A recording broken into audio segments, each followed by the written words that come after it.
राधे राधे दोस्तों। आज हम आपको सुनाएंगे बहन और भाइयों की बहुत ही अच्छी कहानी। जब भाइयों ने बहन को मारकर खाया उसका मांस। एक बहुत ही अच्छी कहानी है। अगर आप हमारे चैनल पर नए हैं तो प्लीज हमारे चैनल को लाइक करें, सब्सक्राइब करें और शेयर करें। बहुत पुराने समय की बात है। एक गांव में एक परिवार रहता था। उस परिवार में 7 लड़के और एक लड़की थी। उनके माता पिता जल्दी ही गुजर गए थे, तो बच्चों ने भी जल्दी ही अपनी जिम्मेदारियां समझ ली थी। शुरू में सबको गुजारा चलाने में काफी परेशानी हुई थी, लेकिन समय के चलते सब कुछ उन्हें आसान लगने लगा था। अब उन्होंने माँ बाप के बिना जीना सीख लिया था।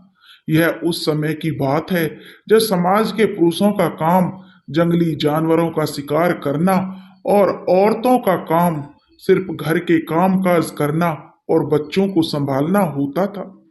7 भाई और एक बहन उसी गांव में बड़े प्यार से मिलजुल कर रहते थे। दिन निकलते ही सातों भाई शिकार के लिए निकल जाते और बहन सबके लिए खाना पकाती थी और घर के बाकी के दूसरे कामकाज करती थी। भाई जब जंगल से वापस आते तो साथ में बड़े बड़े जानवर, पक्षी आदि को मार कर लाते थे। बहन उनके मांस को बड़े चाव से पकाती और सब भोजन करके बड़ी तृप्ति का अनुभव करते थे। ऐसे ही दिन गुजर रहे थे। एक दिन की बात है। सातों भाई जंगल में शिकार करने के लिए गए थे। शाम होने वाली थी। बहन सबके लिए खाना बना रही थी। जब वह सब्जी के लिए हरा साग काट रही थी, तभी चाकू की तेज धार से उसकी एक उंगली कट गई। कटी हुई उंगली से खून की धारा बहने लगी। अब बहन ने सोचा, यदि उसके भाइयों ने उसकी कटी हुई उंगली देखी तो उसके भाई बड़े दुखी हो जाएंगे। इसलिए उसने यह सोचा कि अपने भाइयों को यह बात नहीं बतानी चाहिए और उनसे छिपा कर रखना चाहिए। उसने बहते हुए खून को अपनी ओढ़नी से पूछना चाहा, किंतु फिर उसे लगा कि उसके भाई उसकी ओढ़नी में लगे हुए खून के धब्बों के बारे में पूछेंगे। फिर उसने सोचा कि चलो दीवार पर पहुंचना ठीक रहेगा, लेकिन फिर उसके दिमाग में ख्याल आया कि यह तो मेरे भाइयों को अच्छे से दिखाई दे जाएगी। फिर बहन बेचैन होकर इधर उधर घूमने लगी, लेकिन उसे कोई ऐसी जगह नहीं मिली जहां उसका बहता हुआ खून उसकी भाइयों की नजरों से बच सके। इसलिए उसे कोई उपाय न मिलने पर उसने उसी साग से जो खाने के लिए बना रही थी, उसी से अपना खून खून था जो उसे पूछ दिया। शाम को भाई जंगल से वापस आए।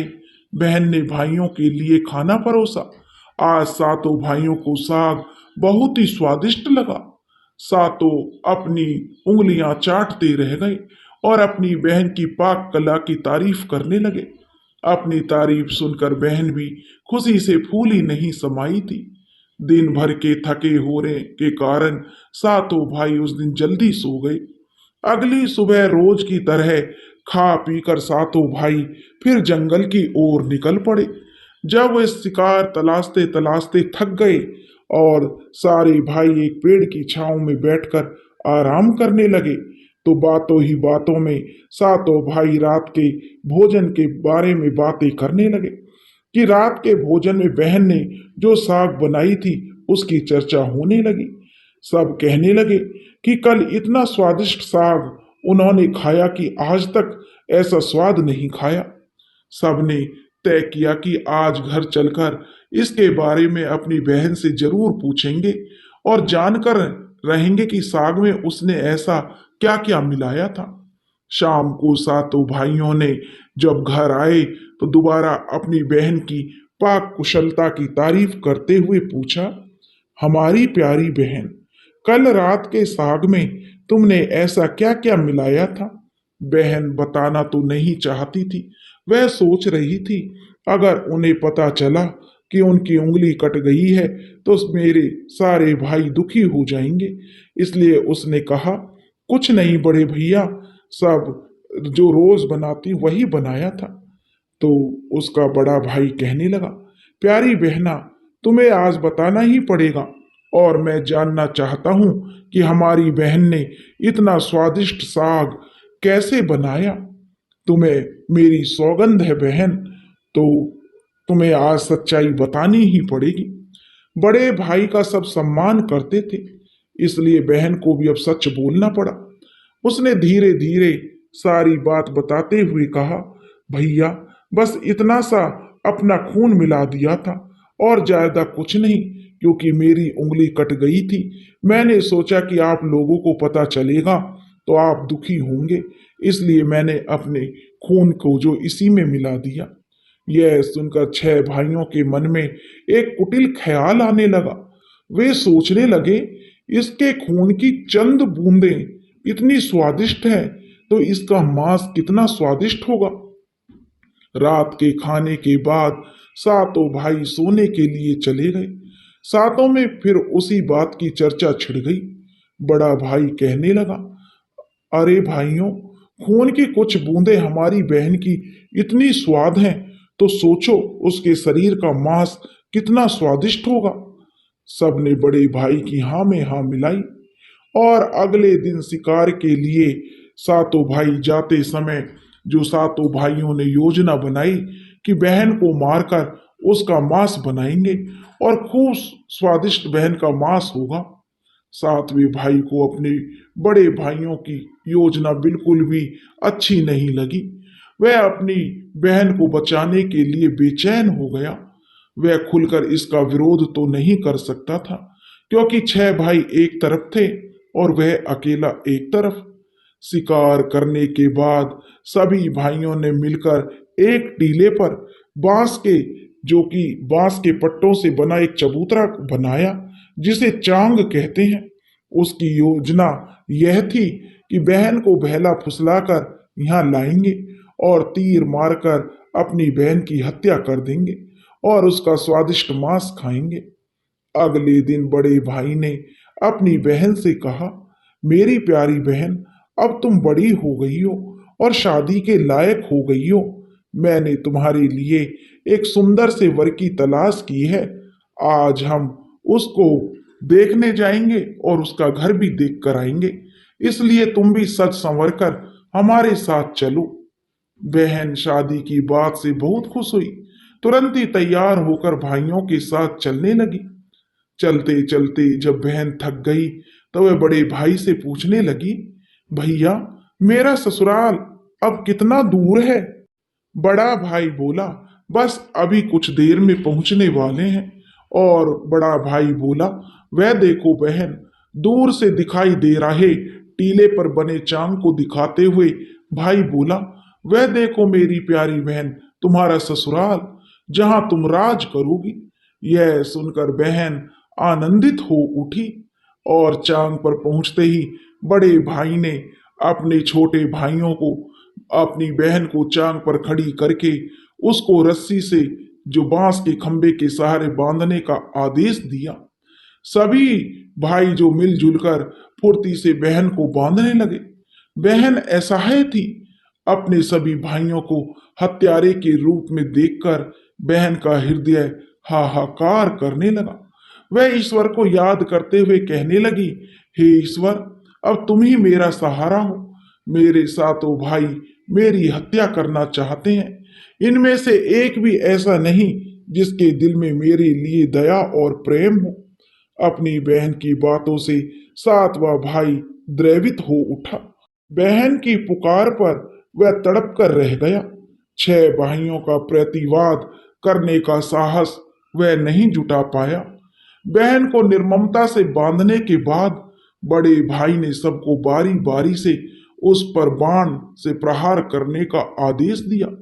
बड़ा भाई सबसे पहले हाथों में धनुष बाण लेकर जब अपनी बहन पर प्रहार करने को हुआ, तब बहन भाई के सामने हाथ जोड़कर करुण स्वर में कहने लगी, मारो मारो भैया, छाती में लक्ष्य करके, भैया छाती में लक्ष्य करके, तुम्हारा तीर तुम्हारा धनुष जंगल को जाएगा भैया। मारो मारो भैया, छाती में लक्ष्य करके, छाती में लक्ष्य करके भैया, छाती में लक्ष्य करके। भाई ने कठोरता दिखाते हुए तीर चलाया, पर उसका निशाना जो अचूक था लेकिन आज विफल हो गया। उसके बाद अब दूसरे भाई ने तीर मारने को तैयार हुआ। बहन ने उसके आगे भी हाथ जोड़कर वही करुण गीत गाया। उसका भी निशाना चूक गया। इसी तरह सभी भाइयों ने बारी बारी से बहन की छाती को लक्ष्य करके तीर मारने की कोशिश की। बहन हर बार यही गीत दोहराती रही। छह भाई लक्ष्य भेद करने में असफल रहे। अब सातवें भाई की बारी थी। छह भाई उससे कहने लगे कि भाई पूरी ताकत से तीर चलाना और बहन को एक बार में ढेर कर देना। यदि तुम्हारा निशाना चूक गया तो तुम जिंदा नहीं बचोगे, हम सब तुम्हें मार देंगे। बहन ने छोटे भाई की जान खतरे में पड़ते देखी तो उसने अपनी जान न्यौछावर करने और अपने छोटे भाई को बचाने का निश्चय किया। वह ईश्वर से प्रार्थना करने लगी, हे ईश्वर, मेरे भाई का तीर मेरी छाती भेदने में सफल हो जाए। वह फिर करुण गीत गाने लगी, मारो मारो भैया छाती में लक्ष्य करके, भैया छाती में लक्ष्य करके, तेरा तीर मेरी छाती भेद जाए। मारो मारो भैया छाती में लक्ष्य करके, भैया छाती में लक्ष्य करके। छोटे भाई ने तीर चलाया। उसका तीर बहन के मर्म पर जा लगा। वह दर्द से तड़प उठी। कुछ देर छटपटाने के बाद उसके प्राण पखेरु उड़ गए और वह निष्प्राण हो गई। अपनी कुटिल योजना सफल होने पर छह भाइयों की तो जो बाछें खिल गईं। सातों ने मिलकर अमृत बहन का शरीर चांद से नीचे उतारा। छह भाइयों ने मिलकर बहन के शरीर की बोटी बोटी काट डाली। बड़े भाई ने सातवें भाई को जंगल से लकड़ी और पानी लाने का आदेश दिया। छोटा भाई पानी और लकड़ियां लाने के साथ साथ कुछ मछली और केकड़े भी ले आया था। वह अंदर ही अंदर बहुत दुखी था। उसके भाई बहन का मांस बड़े चाव से पका रहे थे। वह अपनी प्यारी बहन का मांस नहीं खा पाएगा। अगर नहीं खाएगा तो अन्य भाई उसे गाली देंगे। उसने मांस बनाते समय चुपके से अपने साथ लाई मछलियां और केकड़े भी आग में डाल दिए और अपना खाने का जुगाड़ कर लिया। चावल और मांस तैयार हो गया था। जमीन पर केले के पत्ते बिछाकर उसमें सबके लिए खाना परोसा गया। छोटे भाई ने पहले ही अपने बैठने के स्थान पर एक छोटा सा खड्डा खोद लिया था।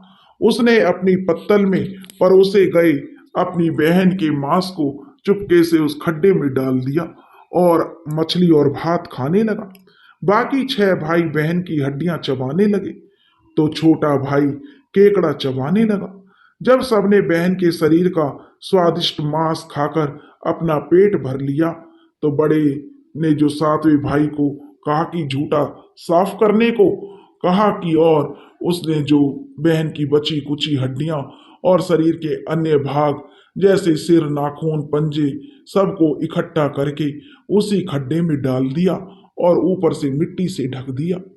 कुछ समय बाद जहां मिट्टी से उस बहन की बचे हुए मांस के टुकड़े डाले थे उस स्थान पर बांस का एक पौधा उगाया। धीरे धीरे वहां बांसों का झुरमुट बन गया। एक बार कहीं से एक संत आए और उसी बांस की झुरमुट तले छुपकर मल त्याग करने लगे। उसी समय आकाशवाणी हुई, संत दुर्गंध आ रही है, संत दुर्गंध आ रही है। बार बार यह आकाशवाणी सुनाई देने लगी तो संत ने झटपट उस स्थान को साफ कर दिया और उन्होंने झुरमुट में से एक बांस को काट लिया और अपने साथ ले गए। उस बांस को उन्होंने काटकर एक बहुत ही सुंदर बांसुरी बनाई और वे उसे बजा बजा कर दिन भर लोगों के घर जाकर भिक्षा मांगते थे और बदले में खूब सारा उपदेश देते थे। एक दिन की बात है, संत भिक्षा के लिए उसी गांव में उसी बड़े भाई के द्वार पर चला गया। तब तक छह भाइयों का भी विवाह हो चुका था। केवल सातवां भाई अभी कुंवारा था। जो ही संत ने बड़े भाई के आंगन में कदम रखा तो ही संत की बांसुरी स्वयं बोल उठी, नहीं बाजो रे बांसुरी, यही है दुश्मन सबसे बड़ा, बड़े भाई के घर नहीं बाजो रे बांसुरी। दया प्रेम सब छोड़कर रिश्ते में यही दाग लगाया है, नहीं बजो रे बांसुरी। यही है दुश्मन सबसे बड़ा, बड़े भाई के घर नहीं बजो रे बांसुरी।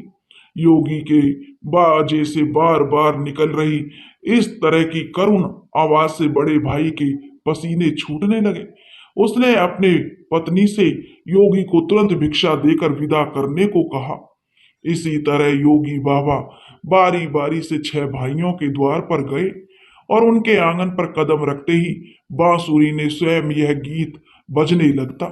उन्होंने भी अपनी पत्नी को तुरंत ही कुछ भिक्षा देकर संत को विदा करने को कहा।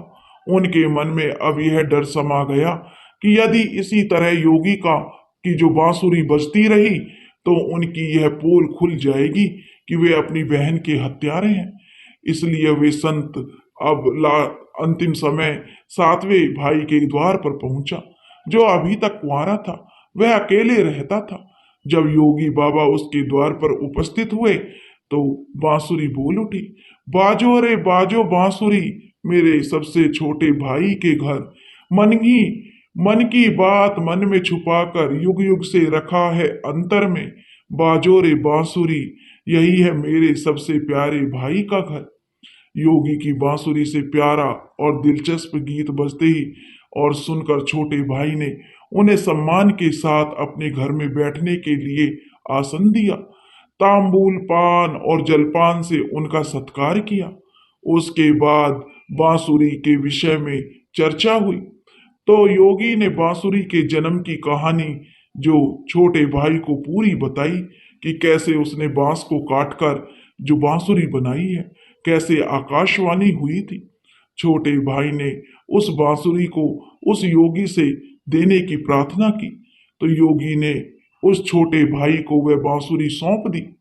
योगी के चले जाने के बाद अब छोटे भाई ने बांसुरी को अपने बिस्तर के सिरहाने की तरफ साफ सुथरे स्थान पर धूप दीप जलाकर सम्मान के साथ रख दिया। कुछ दिनों के बाद छोटे भाई के घर में परिवर्तन दिखाई देने लगे। जब वह काम से घर लौटकर आता तो सारा घर साफ सुथरा पाता। जब रोज रोज यही बात दोहराने लगी तो छोटे भाई ने अपनी भाभियों के घर जाकर पूछा कि भाभी, मेरी गैर हाजिरी में आप लोग मेरे घर की साफ सफाई करते हो क्या? सभी भाभियों ने जवाब दिया, हमें अपने घर के कामकाज से तो फुर्सत नहीं है, तुम्हारा घर कैसे साफ करेंगे? छोटे भाई ने निश्चय किया कि आज वह छुपकर देखेगा कि उसका घर कौन साफ करके जाता है। इसलिए छोटा भाई काम पर नहीं गया और वह घर के एक कोने में छुप गया। घर सुनसान होते ही जहां पर बांसुरी स्थापित की थी वहां से उसकी बहन की शकल की एक लड़की निकली और उसने घर का सारा काम किया और फिर उसी बांसुरी में समा गई। छोटे भाई ने यह सब देखा तो उसे अपनी आंखों पर विश्वास नहीं हुआ। फिर छोटे भाई ने यह बात अपनी बड़ी भाभी को बताई। बड़ी भाभी ने अपने छोटे देवर को समझाया कि जैसे ही लड़की बांसुरी से बाहर निकलेगी तुम उस बांसुरी को आग के हवाले कर देना, फिर उस पर तुलसी जल छिड़क देना, फिर देखना क्या होता है। छोटे भाई ने बड़ी भाभी के कहे मुताबिक सारा काम किया। उसने लड़की के निकलते ही बांसुरी को आग में डाल दिया और लड़की पर पवित्र तुलसी दल का छिड़काव किया। तुलसी दल के स्पर्श से वह मानव रूप में आ गई। भाई ने देखा तो यह तो उसकी प्यारी बहन है। उसने अपनी बहन को गले से लगा लिया। उसके बाद दोनों बहन भाई बड़े प्रेम से जो रहने लगे और बहन ने भाई को और भाई ने बहन को अपना लिया और खुशी से एक दूसरे के साथ रहकर जीवन यापन करने लगे। दोस्तों, इस कहानी से हमें शिक्षा मिलती है, निस्वार्थ प्रेम ही रिश्तों को बनाए रखता है। रिश्तों को कलंकित करने वाले कभी नहीं छुप सकते। दोस्तों, अगर आपको हमारी कहानी पसंद आई हो तो प्लीज हमारे चैनल को लाइक करें, सब्सक्राइब करें और शेयर करें। राधे राधे।